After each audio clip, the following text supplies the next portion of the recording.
kita harus bersyukur ya, kita menorehkan sejarah baru pertama itulah kita melakukan hajatan politik terbesar di dunia.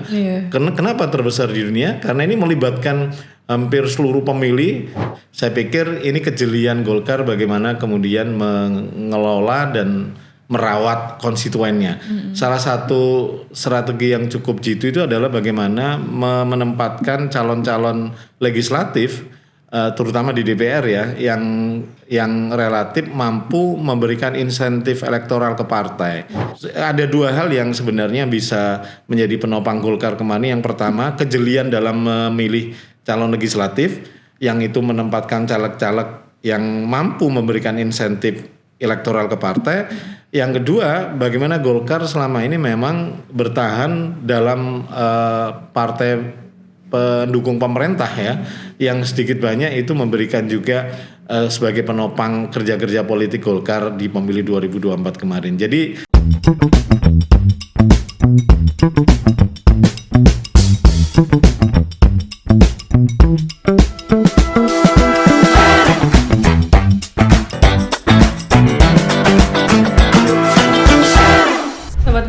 kembali lagi dengan saya Farah Diba di podcast tentang Golkar. Sebagai informasi, Golkar 2024 kini sudah berubah menjadi tentang Golkar ya, Sobat Golkar. Nah, untuk teman-teman yang mau ngecek sosmed kita, postingan kita, itu bisa cek di Instagram, X, Facebook, dan TikTok tentang Golkar.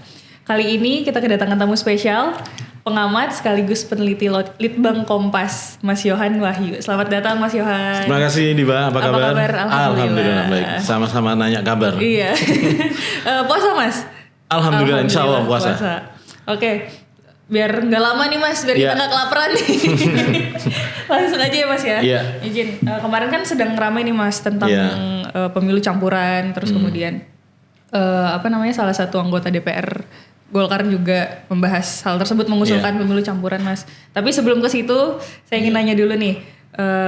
Kita juga sudah melewati fase-fase yang berat di Indonesia ini Mas, pemilu serentak kemarin, pilpres, pilkada dan pileg juga Mas.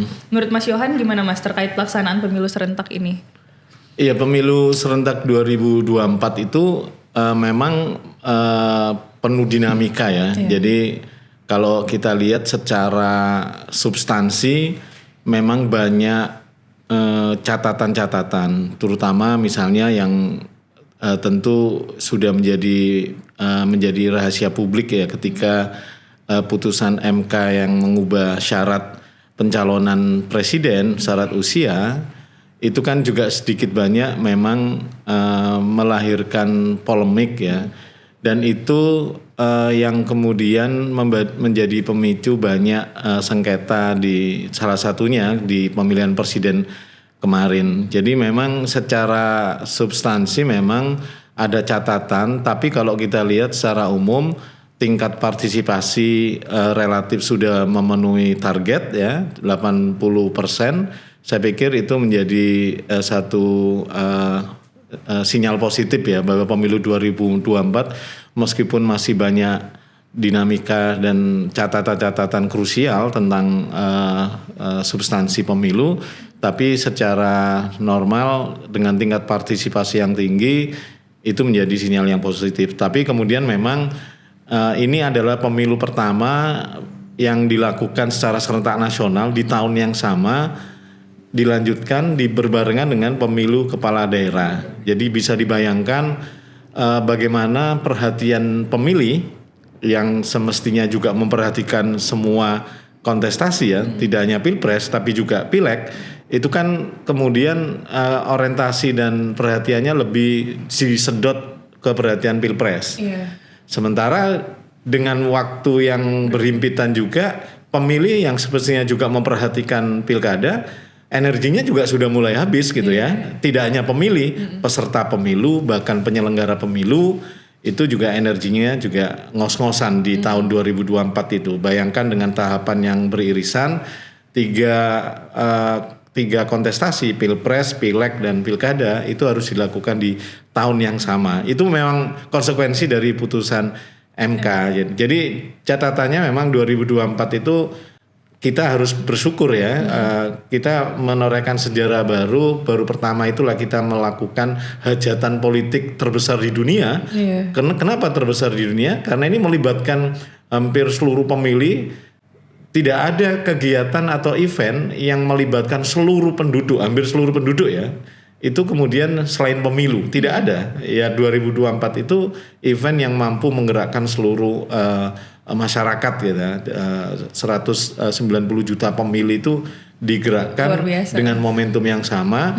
Jadi meskipun banyak catatan tadi ya, tentu kita harus mengapresiasi ke semua pihak ya, pemerintah ya, penyelenggara pemilu, peserta maupun pemilih, kita sebagai pemilih. Tapi memang ke depan memang harus ada evaluasi tentu dengan penyelenggaraan serentak di tahun yang sama akan banyak nilai minusnya ya gitu ya. Perhatian pemilih menjadi terpecah, energi penyelenggara pemilu juga terbagi gitu ya. Bahkan peserta pemilu juga tidak bisa fokus ke kontestasi mana, meskipun realitas politiknya pilpres menjadi banyak tersedot. Nah ini kan dampaknya kelihatan ketika di pelaksanaan pilkada tingkat partisipasi rata-rata menurun. Ya, itu imbas dari secara psikologi politik mungkin ya kita terjadi kelelahan politik ya pasca pilpres dan pileg, kita sudah dihadapkan pada pilkada. Jadi itu evaluasi 2024 mestinya di revisi undang-undang pemilu nanti itu menjadi catatan ke depan 2029 mestinya tidak seperti itu lagi gitu. Setidaknya pilkada ini juga sedikit diundur aja ya Mas ya. Iya, jadi ada mekanisme, ada beberapa usulan kan memang mestinya ada jeda 2 tahun antara pemilu lokal dan pemilu nasional. Jadi pemilu itu dibagi 2 idealnya. Pemilu nasional yang terdiri dari pemilihan presiden DPR RI dan DPD, dan pemilu lokal yang terdiri dari kepala daerah dan DPRD. Gitu. Jadi catatan ya buat kita semua. Oke Mas, kalau kemarin kita melihat Golkar perolehan suaranya tuh fantastis banget ya Mas ya. Iya. Nah kalau dilihat dari hasil perolehan tersebut, menurut Mas Yohan itu kan apakah bisa disebut sebagai titik tertingginya Partai Golkar atau harus ada yang diperhatikan lagi Mas? Saya pikir Golkar relatif konsisten dan stabil ya dalam menjaga ritme keorganisasiannya dan menjaga elektoralnya gitu ya, dengan masih bertahan di 3 besar partai politik peraih suara, tapi juga 2 besar di peraih kursi di DPR. Saya pikir ini kejelian Golkar bagaimana kemudian mengelola dan merawat konstituennya. Salah satu strategi yang cukup jitu itu adalah bagaimana menempatkan calon-calon legislatif terutama di DPR ya yang relatif mampu memberikan insentif elektoral ke partai. Ini terbukti dengan kenaikan kursi Golkar di pemilu 2024 kemarin. Salah satu strategi itu yang dijalankan ya. Jadi memang dengan ada 2 hal yang sebenarnya bisa menjadi penopang Golkar kemarin. Yang pertama, kejelian dalam memilih calon legislatif, yang itu menempatkan caleg-caleg yang mampu memberikan insentif elektoral ke partai. Yang kedua, bagaimana Golkar selama ini memang bertahan dalam partai pendukung pemerintah ya, yang sedikit banyak itu memberikan juga sebagai penopang kerja-kerja politik Golkar di pemilu 2024 kemarin. Jadi saya pikir 2 hal itu yang mestinya menjadi hal yang dipertahankan dan dikembangkan dan dikuatkan Golkar ke depannya. Tapi memang harus diakui penempatan calon-calon legislatif, misalnya kita lihat di Jawa Timur misalnya, bagaimana kenaikan kursi DPR dari Golkar dari Jawa Timur itu kan naik signifikan. Itu menempatkan kader-kader atau orang-orang terpilih sebagai calon legislatif di dapil tertentu, dan memang dia mampu memberikan menarik pemilih, itu sedikit banyak menjadi strategi yang cukup terbukti jitu bisa mendatangkan elektoral bagi Golkar. Tidak hanya di Jawa Timur, di beberapa provinsi di Jawa termasuk Jawa Barat itu juga terbukti bisa memberikan efek elektoral ke Partai Golkar. Iya, lumayan sih Mas, kemarin sempat ini juga kan ngobrol-ngobrol sama yang lain juga, kalau Partai Golkar penempatan penempatan kader atau itu calon legislatifnya ya. tepat ya Mas ya. Iya. Kemarin. Oke Mas, kita balik lagi ke perubahan sistem pemilu. Iya. Oke Mas. Ya kan belakangan ini muncul nih perdebatan soal perubahan sistem pemilu tersebut Mas. Nah, sebagian itu mendorong sistem pemilu tetap dilakukan secara proporsional terbuka. Namun ada juga yang mengusulkan untuk perubahan seperti sistem pemilu campuran. Menurut Mas Yohan bagaimana Mas? Ya sebenarnya ide ini bukan ide baru ya. Sudah pernah juga ide campuran ini dikeluarkan, diwacanakan. Sebenarnya untuk menjembatani sistem pemilu campuran ini kan menjembatani antara kekuatan partai yang ditopang oleh popularitas kader di satu sisi yang lain juga mampu menopang bagaimana proses kaderisasi di internal partai. Nah selama ini kan yang terjadi perdebatan adalah ketika basis kontestasinya itu ditopang oleh pertarungan popularitas, sehingga kemudian banyak caleg-caleg yang populer gitu ya, yang direkrut, bahkan mengabaikan kader-kader yang sudah kader internal yang sudah lama, itu yang menjadi efek dari proporsional terbuka gitu ya. Jadi misalnya gini, proporsional terbuka itu kan semua partai bikin daftar list di tiap dapil gitu ya. Misalnya Golkar di dapil A ada 10 kursi yang diperebutkan, Golkar menempatkan 10 calon legislatif. Umumnya nomor urut atas itu adalah orang-orang incumbent atau orang-orang populer yang ditempatkan oleh Golkar. Bahkan mungkin fenomena tidak hanya di Golkar ya, partai-partai lain juga melakukan hal yang sama.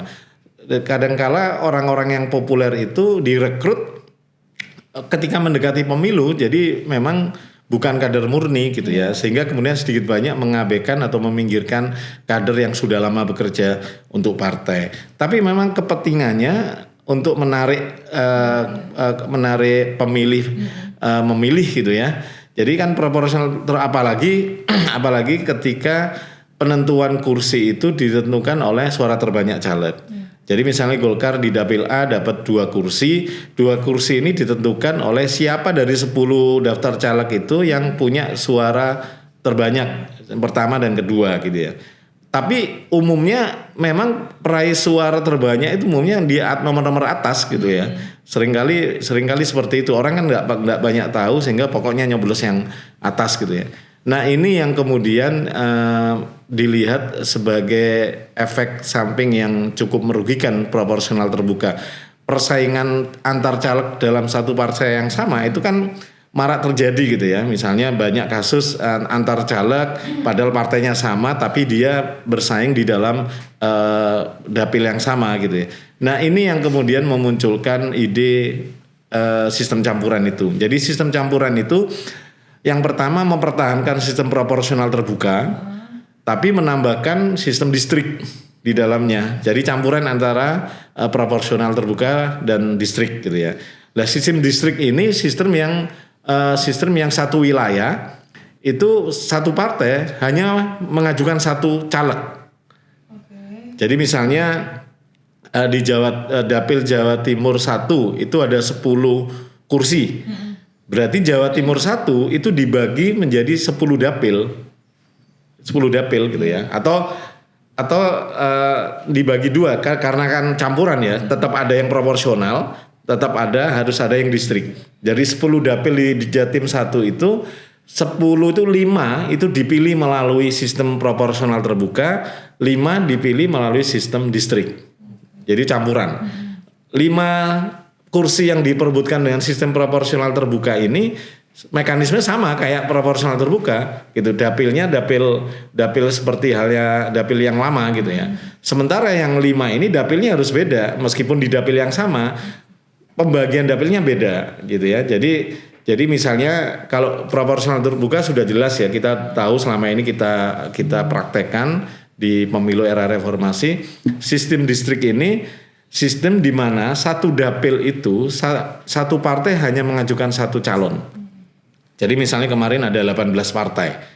Jadi di dapil Jatim 1 misalnya ya, itu hanya ada 18 calon. Karena satu partai satu calon. Berarti pertarungan antar partai langsung satu-satu. Langsung satu-satu. Jadi 18 orang itu memperebutkan satu kursi. Sementara kalau proporsional terbuka banyak caleg hanya merebutkan 5 kursi tadi kan. Sementara yang ini 18 orang memperebutkan satu kursi. Jadi itu bedanya. Kenapa dibikin mix method atau mix system ini? Kalau proporsional terbuka ini lebih mengakomodasi rekrutmen partai, open list partai. Jadi partai itu bikin list caleg gitu kan. Kan umumnya diprioritaskan kader mestinya. Gitu. Jadi orang-orang yang sudah bekerja di partai, sudah bertahun-tahun mengabdi berkeringat di partai, ya itu mestinya porsinya di situ. Gitu. Mereka pasti nomor urut 1 lah, orang yang sudah berapa tahun. Nah, ini secara tidak langsung political engineering buat kaderisasi partai sistem kalau ini dijalankan ya. Proporsional terbuka mestinya mendukung sistem merit system di internal partai. Siapa-siapa yang sudah berjuang di partai itu diprioritaskan di nomor urut atas misalnya.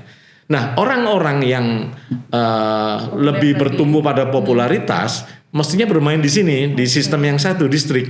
Karena dengan 18 orang bertarung langsung hanya memperebutkan satu, pasti ujungnya popularitas yang menjadi penopang. Nah, untuk partai-partai untuk mengadopsi orang-orang tokoh-tokoh yang populer, ya ditarungkan di sistem yang ini gitu. Tidak ada persaingan antar partai. Tidak sesama partai nggak mungkin bersaing kalau sini gitu. Apalagi kalau proporsionalnya ini dibikin tertutup, otomatis nggak ada. Kayak dulu ya zaman Orde Baru kan tertutup. Tapi selama ini kan masih terbuka gitu ya. Nah, distrik ini orang-orang tinggal langsung ya kayak kita milih presiden gitu ya. Kan one man one vote gitu ya.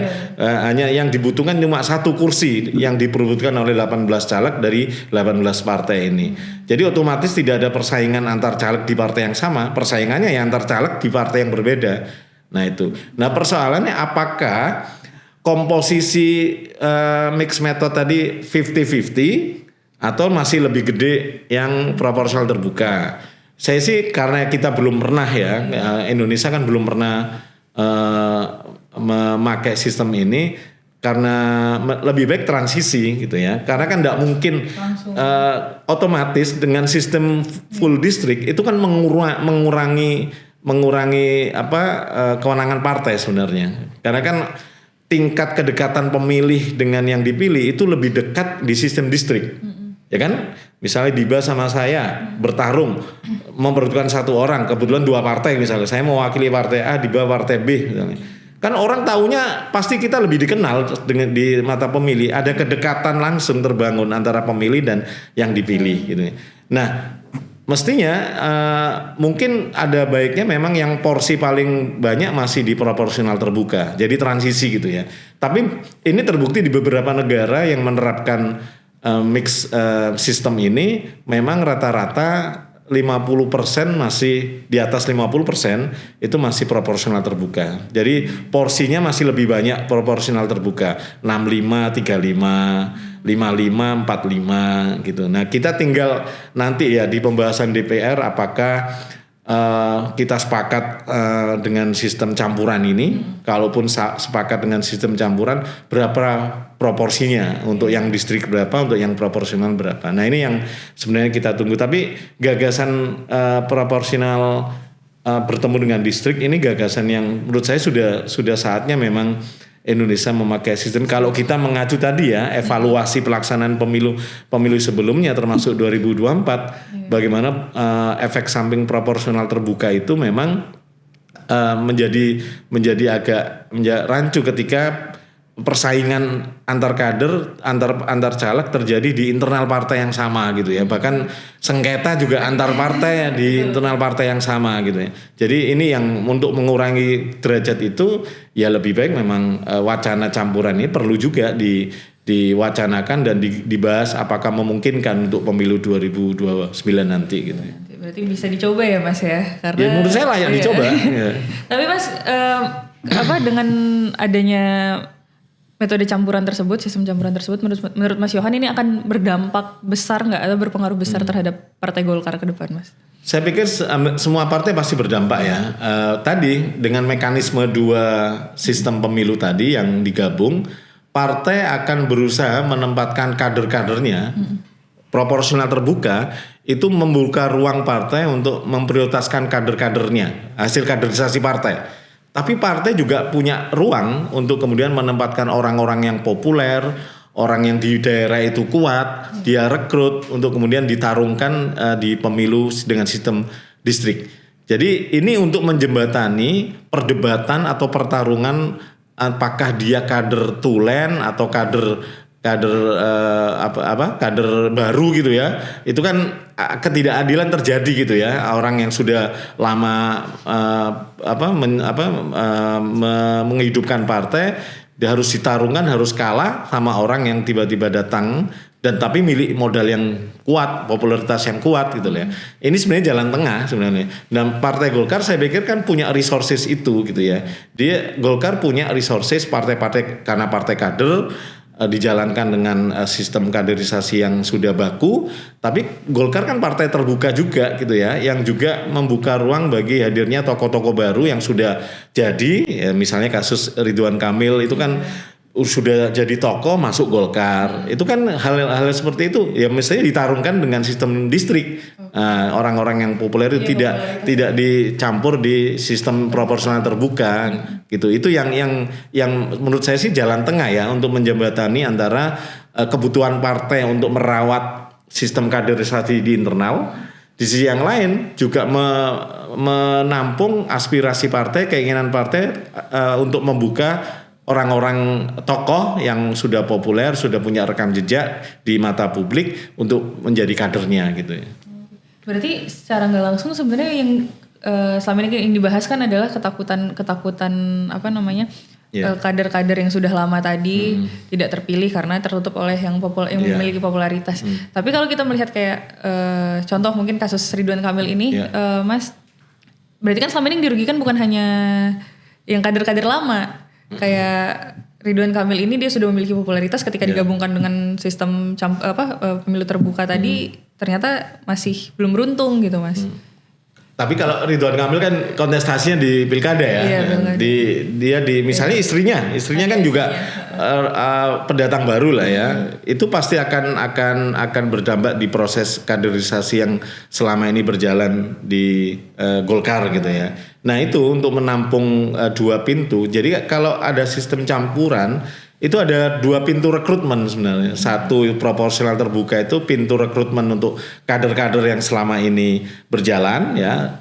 Satu pintu sistem distrik itu untuk pintu bagi kader-kader baru yang sudah punya popularitas, sudah punya rekam jejak yang itu sedikit banyak bisa mendatangkan efek elektoral ke partai gitu ya. Jadi kan pasti ketika sistem distrik diberlakukan gitu ya di satu dapil, pasti partai akan mendorong satu orang karena hanya satu orang ya yang diajukan. Pasti dia akan mendorong benar-benar orang yang populer dan orang itu pasti sudah dikenal dan kuat di mata pemilih di wilayah itu. Nggak mungkin orang baru di situ gitu ya. Itu yang sebenarnya dengan 2 sistem ini partai sebenarnya lebih mudah ya untuk melakukan rekrutmen politik dengan 2 jalur, tetap mengamankan proses kaderisasinya di internal, tapi tetap terbuka untuk peluang untuk membuka kesempatan orang-orang yang menurut partai sesuai dengan visi misinya, sudah punya popularitas,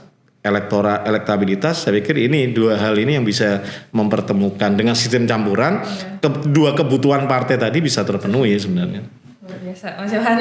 Masih ada pertanyaan bonus sebenarnya Mas. Tadi kita udah membahas sistem pemilu campuran. Sekarang kita membahas terkait putusan MK terkait presidensial threshold Mas. Nah kalau itu terjadi Mas, kira-kira bakal berimplikasi nggak sih Mas terhadap pilpres mendatang menurut Mas Yohan? Ya dengan putusan MK itu semua partai politik peserta pemilu itu berhak mengajukan calon presiden. Ya otomatis kan secara logika yang tidak bisa dibantah itu adalah keserentakan. Kalau kita pakai syarat ambang batas ya, pakai ambang batas hasil pemilu yang mana? Ketika partai pada saat pemilu belum punya suara, belum punya kursi. Itu yang sebenarnya dipaksakan terjadi di pemilu 2019 ya. Bagaimana kemudian orang pakai tiket lama gitu ya. Jadi hasil pemilu yang lama yang dipakai untuk pencalonan presiden.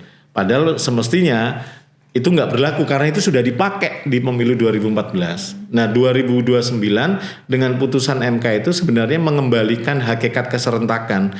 Kalau namanya serentak ya mestinya jangan sampai salah satunya menjadi syarat untuk memenuhi kontestasi satunya gitu ya. Jadi karena berbarengan belum ada ibarat kata belum ada hasil suara dan kursi apapun yang diraih peserta pemilu, otomatis ya pilpres semua partai peserta pemilu berhak mengajukan masing-masing capresnya gitu. Ya ini apa konsekuensinya? Satu pasti jumlah capres lebih banyak gitu ya. Minimal akan sejumlah partai peserta pemilu. Jadi kalau kemarin ibarat kata 2029 nanti sama misalnya 18, berarti ada 18 calon presiden Ini kan sebenarnya di satu sisi lebih banyak, cuma memang konsolidasinya lebih rumit bagi partai gitu ya. Tapi bagi pemilih tentu akan lebih banyak opsi gitu ya. Tapi saya yakin tentu harus dibarengi dengan nanti ya revisi undang-undang pemilu. Apakah dengan semua peserta pemilu itu berhak mengajukan capres, syarat kemenangan capres itu tetap 50% plus 1 misalnya. Itu kan pasti 2 putaran itu kan, dengan banyak paslon gitu ya. Nah itu political engineering, jadi rekayasa politik untuk menampung putusan MK itu tentu akan tetap harus dipikirkan ya. Apakah misalnya partai-partai yang saya yakin juga nggak semua partai juga dengan mudah mengajukan calon presiden gitu ya. Misalnya partai-partai baru tidak punya tokoh gitu ya. Saya pikir juga akan secara alamiah sebenarnya akan melakukan komunikasi politik antar partai untuk kemudian mengajukan capres tertentu gitu ya. Jadi ini sebenarnya ujian juga. Satu sisi ini kan di setiap fase pemilu itu kan selalu ada hal yang baru ya.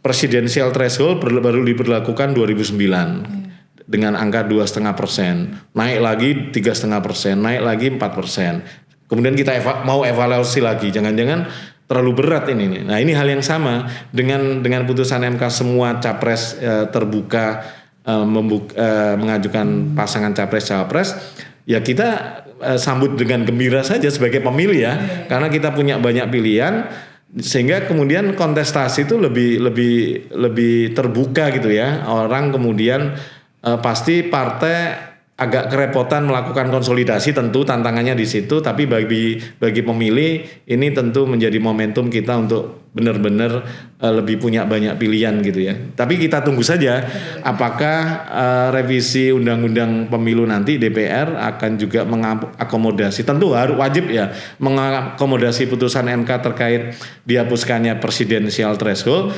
tapi cara menangkapnya seperti apa? Apakah misalnya tadi ada syarat-syarat, tetap ada syarat-syarat gitu ya terkait koalisi misalnya, karena selama ini koalisi pilpres itu kan selalu berbeda dengan koalisi pemerintahan.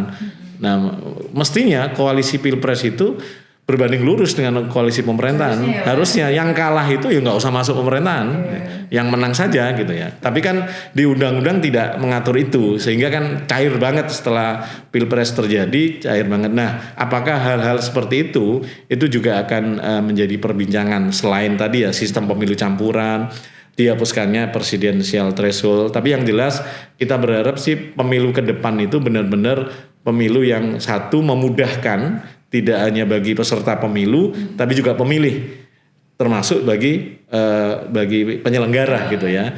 Yang kedua selain memudahkan juga menjamin rasa hak-hak ketiganya ya, terutama hak pemilih dan hak peserta pemilu itu. Luar biasa. Terakhir nih Mas Yohan, pesan untuk Partai Golkar di era pemerintahan Prabowo sekarang seperti apa Mas? Ya, saya pikir dengan keputusan Golkar mengusung dan mendukung pemerintahan Prabowo Gibran, saya pikir itu menjadi tantangan ya, apalagi misalnya ketua umum saat ini dinamika politik selalu seringkali masuk radar dinamika politik saat ini. Bagaimana sebenarnya Golkar mampu mendukung pemerintahan Prabowo Gibran membuktikan janji-janjinya ya, dengan saya pikir banyak janji, banyak program yang sebenarnya sangat populis di mata publik ya, makan bergizi gratis, cek kesehatan gratis, beasiswa gitu ya, dan masih banyak lagi. Dan misalnya dengan upaya pemerintah membangun Danantara. Nah ini sebenarnya bagaimana kemudian publik ini melihat Golkar juga berperan untuk menjadi tidak saja sebagai supporting unit, tapi juga mengawal program-program itu agar sesuai di relnya gitu ya, benar-benar pemerintahan ini mampu memenuhi apa yang sudah dijanjikan di pemilu kemarin gitu. Saya pikir peran itu yang mestinya dilakukan oleh Golkar sebagai partai besar gitu ya, dan partai pendukung. Saya pikir bandul politik itu dipegang oleh Golkar gitu. Kita berharap partai Golkar terus bersinergi dengan pemerintahan saat ini ya Mas. Mas Iwan, terima kasih banyak. Terima kasih sama-sama sudah mau diundang di podcast kita. Begitu Sobat Golkar, nanti bisa ditonton di YouTube kita dan di sosmed lainnya. Oke, terima kasih. Assalamualaikum warahmatullahi wabarakatuh. Waalaikumsalam.